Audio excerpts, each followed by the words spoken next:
I'm losing you, and I know that. Well, I probably shouldn't do that.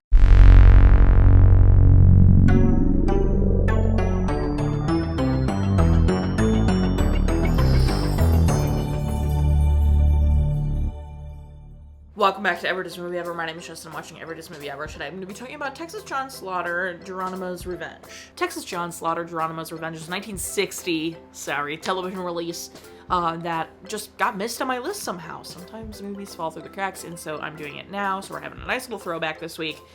It is about a man named John Slaughter and his family who keep getting repeatedly targeted by an Apache native who is seeking revenge on white people. It is directed by Harry Keller, cinematography by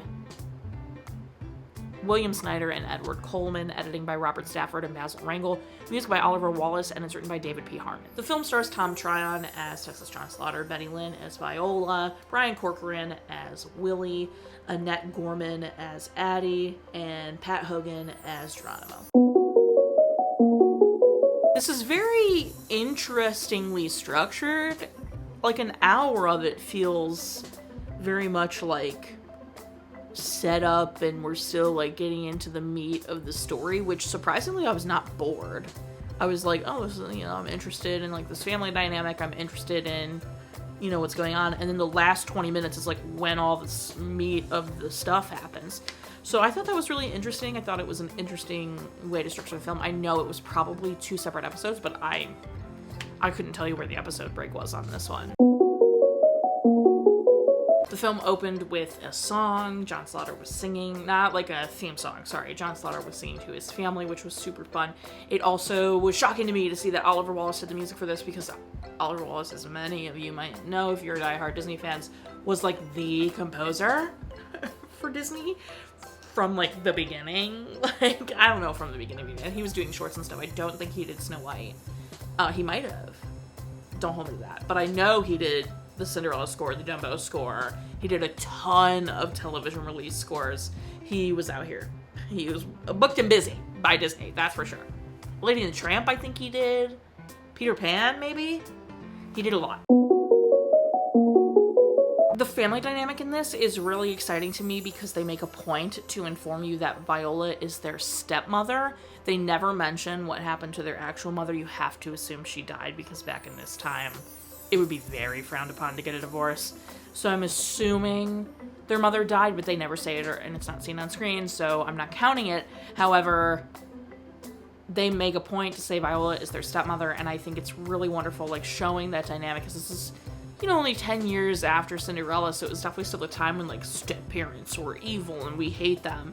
And I think it was really beautiful to have, like, showing the struggle of bringing a stepmom in and how the kids buck against that authority figure that they don't respect because they're not, they think of her not as their real mom, and because, right, etc. And so I thought that was really cool. I wish we kind of got to dive into that a bit more and really see that dynamic grow and, like, see the kids really grow to fall in love and respect Viola and vice versa. Like, she loved them, obviously, and was trying. Anyway, I loved that dynamic. I thought that was really cool and wonderful representation for 1960 because we didn't really get that in other television releases. They never really made a point to be like, oh, it's your stepmom, or oh, it's your whatever. Like, they never really made a point to do that, which I love. Now, the meat of this story is about a Native American man named Geronimo. He's with the Apache Nation, who is going against his chief's wishes, and is specifically targeting John Slaughter, but like white men in general, and trying to like steal their horses and harm them and steal their cattle and kill their cattle and like all this kind of stuff, as seeking revenge for, the white men atrocities that occurred to them and their people in their land. And the movie puts Geronimo in the villain role, while his chief is like obviously on good terms with John Slaughter, and like they have an agreement and are totally chill, but Geronimo is painted as this villain, and I had a problem with it. I get where they're coming from. Like, I get that they were trying to be like, violence isn't the answer. We realize we did wrong things, but now we just need to work it out. And it's like, well, you're the one that massacred a lot of their people. Not John Slaughter specifically, but like, white people are the ones that massacred a ton of their people and conquered their land, and like, yikes, right? So, I had a really hard time with this movie, just like siding with the American army and John Slaughter against Geronimo, because, you know, he's not wrong. You done stole all their land and murdered a ton of their people. Is he so wrong for wanting revenge for that? Like, so I really didn't jive with the message of this one. I didn't, you know, it was a fine movie. It was pretty well put together. I was never really bored, but I was like constantly like, but like, we did steal their land and massacre their people. So like, and then when we had enough of their land, we were like, yeah, okay, maybe we took it a little too far. We're sorry. You can have some of this land here, but we're going to keep this land over here. We got it fair and square, even though they were already there. So, that's a big yikes for me. So I just, it makes me very much like, because I feel like, obviously, Disney in its past has done very yikey things when it comes to Native American representation, but it has also had a ton of movies around this era where the Native Americans and white men are all, like, working together and always like chill and like, you know, are always, not always, but like, you know, are like, you know, we've settled our differences, we're getting along, we respect each other, blah blah blah, settled our differences. I hate that I said it like that. So I did think it was interesting. Granted, it's been a minute since I've been watching any of the 60s and 70s movies, but I thought it was interesting that this one specifically like went full tilt into the Native American villain, which I didn't like.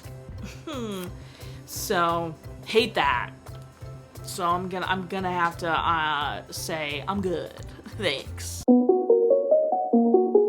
Favorite part, when it comes to like the actual like movie story, either the stepmom representation or like when they pulled the trick, that was pretty clever and pretty different for a Disney movie of this time. Least favorite part, that it framed Geronimo as some kind of horrific, you know, not deranged, but like horrible villain. Yikes, okay? Watch again? No. Recommend? Honestly, I wouldn't. Because of that reason. Like, no thanks. Otherwise, that's it. My final rating is gonna be 5... I don't know.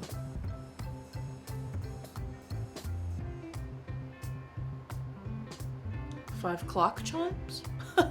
No, 5 horses maybe, but I've definitely done horses before. 5 what are those called? The carriages with the thingies. Those. Yeah. 5 of those. Until yeah, you know. If you want to keep up with what movie I'm watching when. No. What the heck is happening to me? 5 of those carriages out of 10 our total movie count is. Parental and cry count is the same. If you want to keep up with what movie I'm watching when, follow me on all socials and check out my website. It's really cool. Please go check it out. Join Patreon. Got a tier starting at just $1 where you get every video a week early. Tiers with that daily trivia, monthly postcards, bonus content, etc. Buy merch. Until next time, comment, like, subscribe, and I'm not in charge of your life. You are, so you, and don't be white people pillaging. White people suck.